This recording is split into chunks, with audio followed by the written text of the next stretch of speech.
You ask Tiger to solve. This deals with linear equations with one unknown. The final result is x equals -2. Let's solve it step by step. Group all constants on the right side of the equation. Add 10 to both sides.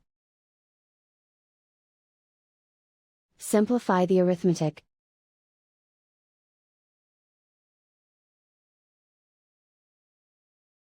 Isolate the x. Divide both sides by -5. Cancel out the negatives. Simplify the fraction. Move the negative sign from the denominator to the numerator. Find the greatest common factor of the numerator and denominator. Factor out and cancel the greatest common factor. And so the final result is x equals -2.